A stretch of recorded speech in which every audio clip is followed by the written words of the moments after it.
আসসালামু আলাইকুম। আশা করি আল্লাহর রহমতে আপনারা সবাই ভালো আছেন। স্বাগতম জানাচ্ছি মাঝ টিভিতে।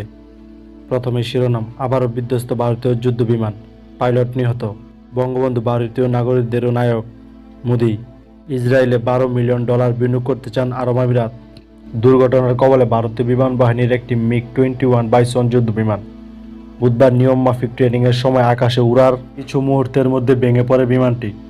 ঘটনায় মৃত্যু হয়েছে বিমান বাহিনীর গ্রুপ ক্যাপ্টেন এগুপ্তার। মর্মান্তিক ঘটনাটি ঘটেছে ভারতীয় বিমান বাহিনীর একটি ঘাঁটিতে। সংবাদ সংস্থা এএনআই ভারতীয় বিমান বাহিনীর এক বিবৃতির বরাত দিয়ে জানায়, অন্য দিনের মতো এদিনও বিমান বাহিনীর ওই ঘাঁটিতে ট্রেনিং চলছিল। সেই সময় একটি প্রশিক্ষণ উড়ান চলাকালীন ওই মিগ-21 বাইসন যুদ্ধ বিমান উড়ার সময় দুর্ঘটনাটি ঘটে। তাতে মারা যান বিমান বাহিনীর গ্রুপ ক্যাপ্টেন এগুপ্তা।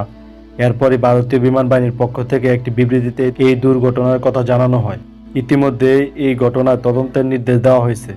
তবে গ্রুপ ক্যাপ্টেন গুপ্তার মৃত্যুতে তার পরিবারে নেমেছে শোকের ছায়া। তার পরিবারকে ভারতীয় বিমান বাহিনীর পক্ষ থেকে সমবেদনাও জানানো হয়েছে। ২ মাস আগেই রাজস্থানের সুরতগড়ে একটি মিগ-21 ফাইটার জেট ভেঙে পড়েছিল, কিন্তু সৌভাগ্যক্রমে প্রাণ বেঁচে যায় প্রশিক্ষণরত পাইলট। ২০১৯ সালের সংসদের ভারতের কেন্দ্রীয় প্রতিরক্ষা মন্ত্রণালয়ের প্রতিমন্ত্রী শ্রীপদ নায়েক জানিয়েছে, ২০১৬ সাল থেকে ভারতীয় বায়ুসেনার মোট ২৭টি এয়ারক্রাফট দুর্ঘটনার কবলে পড়েছে। এর মধ্যে রয়েছে ১৫টি ফাইটার জেট। এখন ভারত প্রসঙ্গ।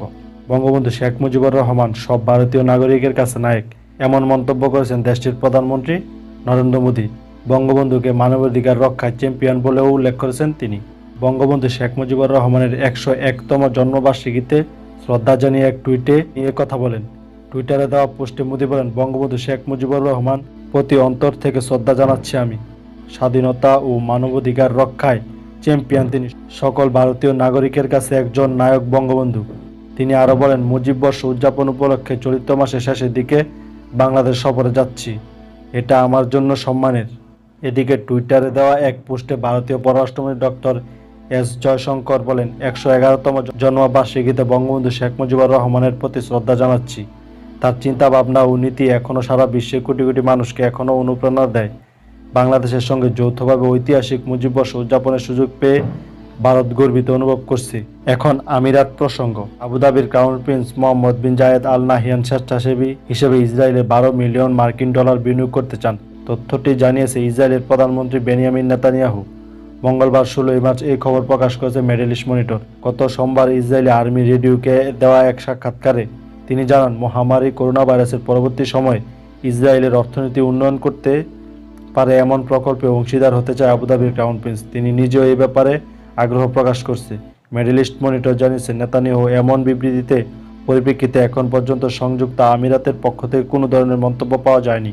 এর আগে গত সপ্তাহে বৃহস্পতিবার পুনর্নির্ধারিত শিডিউল অনুযায়ী সংযুক্ত আরব আমিরাত সফরে যাওয়ার কথা ছিল ইসরায়েলি প্রধানমন্ত্রী বেনিয়ামিন নেতানিয়াহু, কিন্তু সেই সফর বাতিল করা হয়।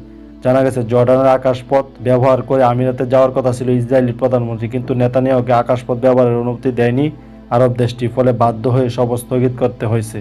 গত বছর সেপ্টেম্বরে তৎকালীন মার্কিন প্রেসিডেন্ট ডোনাল্ড ট্রাম্পের মধ্যস্থতায় ইসরায়েলের সঙ্গে সম্পর্ক স্বাভাবিকীকরণ করেন সংযুক্ত আরব আমিরাত ও বাহরাইন।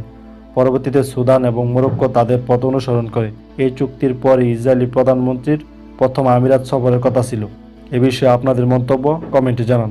আসসালামু আলাইকুম। নতুন নতুন ভিডিও পেতে আমাদের চ্যানেলটি সাবস্ক্রাইব করুন।